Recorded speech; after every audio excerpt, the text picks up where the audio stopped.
Germany के कुछ किशोर school और पढ़ाई की चिंता छोड़कर अपना खुद का कारोबार खड़ा करने की कोशिश कर रहे हैं। डिजिटल दुनिया के ये युवा बाशिंदे यूं ही डिजिटल नेटिव नहीं कहे जाते।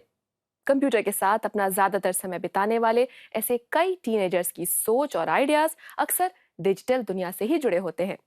और ऊपर से कंप्यूटर प्रोग्रामिंग सीखने के बाद तो दुनिया के किसी भी युवा की तरह इनमें भी कुछ नया रच देने की बेचैनी जाग जाती है। आज आपको मिलवाते हैं अपने खुद के नए ऐप्स डेवलप कर चुके ऐसे कुछ टीनेज एंटरप्रेन्योर्स से। 17 साल के रूबिन लिन ने कुछ हफ्ते पहले ही अपनी कंपनी बनाई है। स्कूल जाने के बदले वह इस समय एक एड फिल्म बना रहा है। ऐसी फिल्म जो दूसरे टीनेजर्स को भी स्टार्टअप खोलने के लिए प्रोत्साहित करेगी। पिछले महीने आसान नहीं थे। कंपनी खोलने के लिए रूबिन को दफ्तरों के चक्कर लगाने पड़े। आप कोशिश करते हैं कि सामने ना आए, लेकिन आप परेशान होते हैं सारे नियमों और कानूनों से, क्योंकि एक किशोर को कंपनी खोलने के लिए बहुत सारी नौकरशाही की बाधाओं को पार करना पड़ता है। कॉन्ट्रैक्ट पर दस्तखत वह खुद नहीं कर सकता, नाबालिग होने के कारण। हालांकि उसने अपना ऐप खुद डेवलप किया है। किताबों की सामग्री स्मार्टफोन में है ताकि रास्ते में भी सीखा जा सके। आप दिमाग में कंपनी खोल सकते हैं, लेकिन उससे कमाई तो नहीं हो सकती। जरूरी है असल में सोचना कि कानूनी तौर पर किस तरह की कंपनी हो, मेरी वित्तीय जवाबदेही क्या होगी, मुझे कैसी कंपनी बनानी चाहिए। ये सब आप कहीं नहीं सीखते। ये भी सेल्फ मेड बिजनेसमैन हैं, दोनों 19 साल के।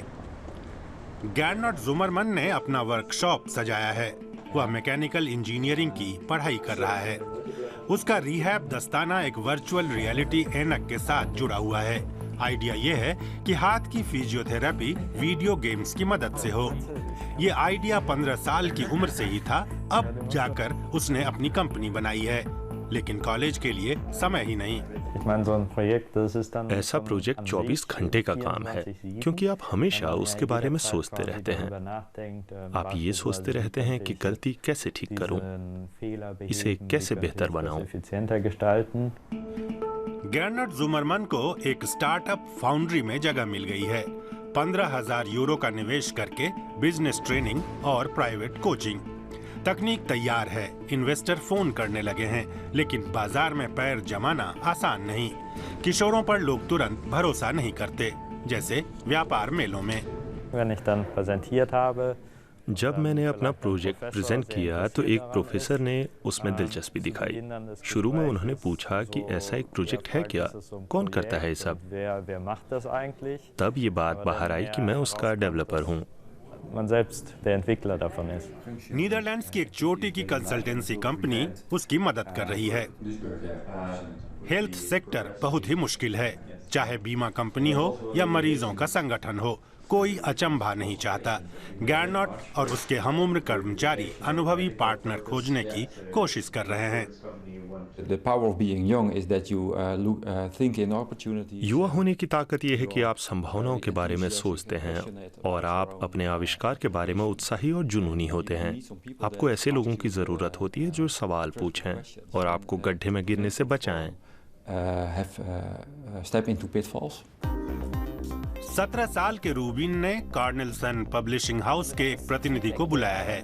रूबिन के पास दफ्तर नहीं है, इसलिए मुलाकात कॉफी हाउस में हो रही है। रूबिन चाहता है कि स्कूली किताबों का प्रकाशक कार्नेलसन भी उसके ऐप को कंटेंट दे। हम रोजमर्रा की जिंदगी सिर्फ किताबों से नहीं बल्कि स्मार्टफोन के साथ जीते हैं। मैं बैग में हमेशा किताब लेकर क्यों चलूं? अगर स्मार्टफोन में किताब पढ़ने की संभावना हो तो। अगली गर्मियों में रूबिन का हाई स्कूल पूरा हो जाएगा, लेकिन असली लक्ष्य तो अपनी खुद की कंपनी ही है।